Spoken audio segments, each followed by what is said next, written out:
Hello everyone, I'm Robin Pearson and I'm here to show you what remains of the Church of the Hagia Sophia in Istanbul.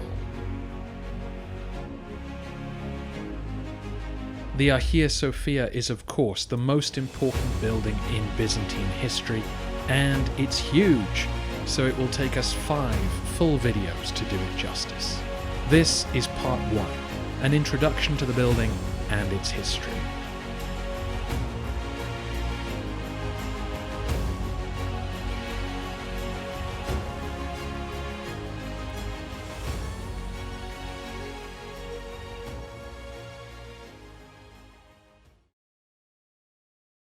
The famous site we think of when we hear the words Hagia Sophia or Hagia Sophia is actually the third church of that name to act as the patriarchal cathedral of Constantinople.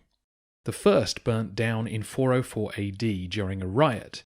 The second burnt down in 532 after another riot.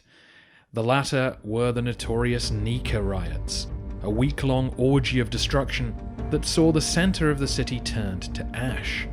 The Emperor Justinian brought the rebellion to a close by massacring thousands of his own citizens. Not only did this secure his position on the throne, but in the ruins of his capital, Justinian saw an opportunity.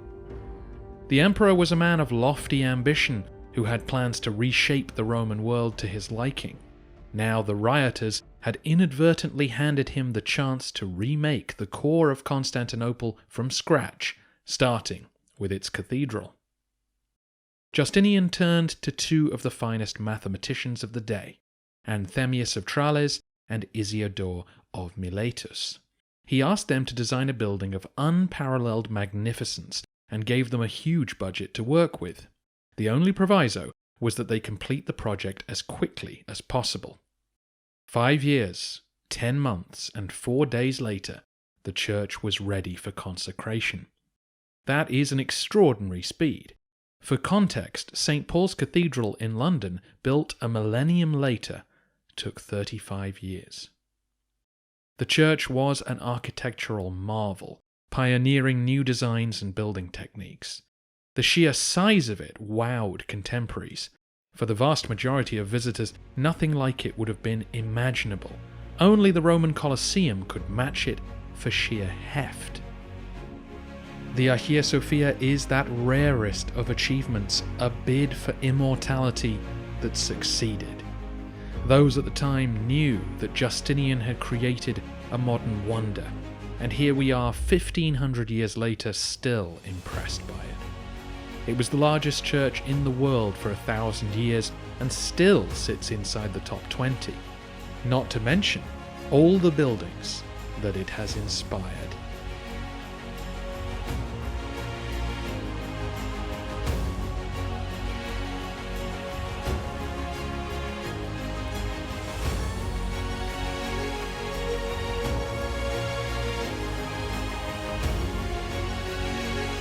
For the Byzantines, it remained a source of pride throughout their history.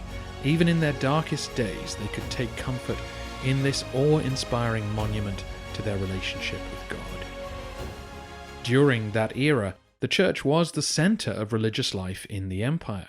The patriarch and his clergy led services and processions, as well as administering a whole range of social care for the poor and needy. The Hagia Sophia also became the site where many important state occasions took place, including imperial coronations. Originally, the church had no figurative mosaics at all, being covered in simple patterns and crosses. But from the 9th century onwards, images were added to the walls, many of which survive today. In those early centuries, the absence of images drew the eye even more directly to the building's most impressive feature: its central dome. Holding this sphere aloft was the major challenge which the architects faced, and they did not fully meet it. The speed of the initial construction and the regular earthquakes which strike this region meant that the original dome only stood for 20 years.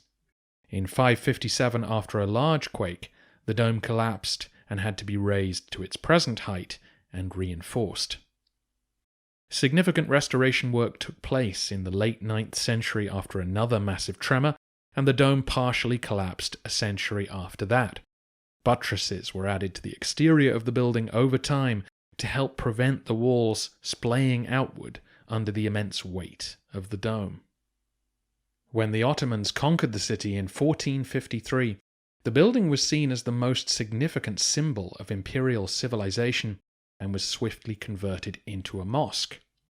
The cross was removed from the dome and a crescent put in its place, and minarets rose around the four corners of the building during subsequent centuries.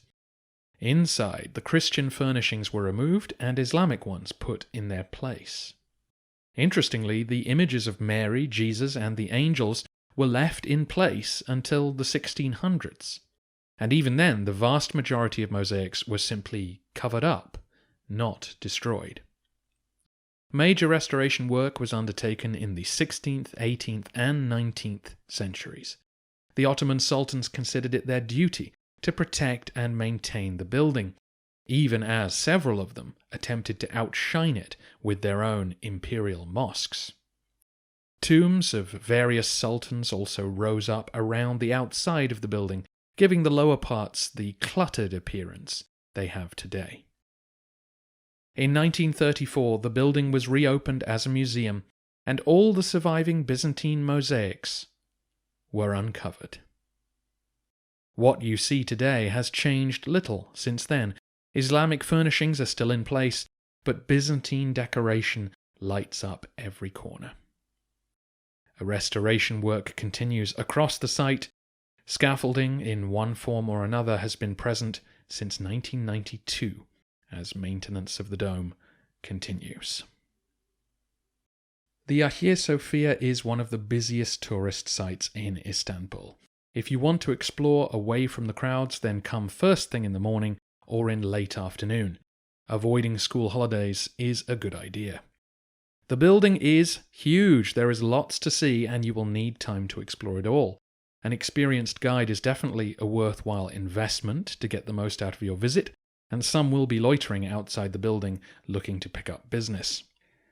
Do not skip the galleries. Most of the Byzantine mosaics are up there, and the views from here will give you a whole new perspective on the building.